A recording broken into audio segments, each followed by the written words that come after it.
తెలంగాణ ప్రజలకు జరిగిన అన్యాయాలపైన, తెలంగాణ ప్రజల సమస్యలపైన గొంతెత్తడానికి పవన్ కళ్యాణ్ కూడా వస్తే ఆనందించాలి కదా, సంతోషం కదా.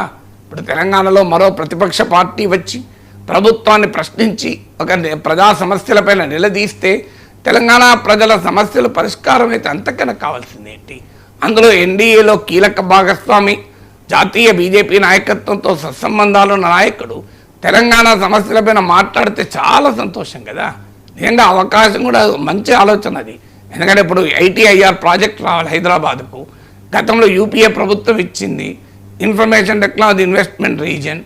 ఎన్డీఏ ప్రభుత్వం రద్దు చేసింది. పవన్ కళ్యాణ్ గుడ్ ఆఫీసర్స్తో కనుక హైదరాబాద్కి ఐటీఐఆర్ వస్తే అంతకన్నా ఎవరు ఆనందపడతారు?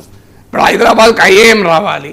పవన్ కళ్యాణ్ చొరవ తీసుకుని మోడీతో ఒప్పించి హైదరాబాద్ లాంటి ఒక గ్లోబల్ ఎకనామిక్ హబ్గా ఉన్న నగరానికి ఐఏఎం తెప్పించారనుకోండి, చాలా సంతోషం. దానికి ఎవరు అభ్యంతరం?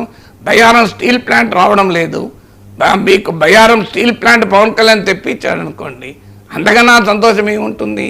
కాజీపేట్ డివిజన్ ఇవ్వడం లేదు, మీకు కాజీపేట్ డివిజన్ కావాలని తెలంగాణ ప్రజలు అడుగుతున్నారు.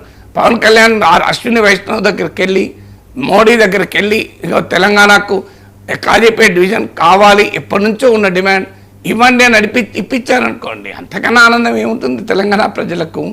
ఇప్పుడు మీకు తెలంగాణకు ఒక్క ఇరిగేషన్ ప్రాజెక్టు కూడా జాతీయ హోదా లేదు.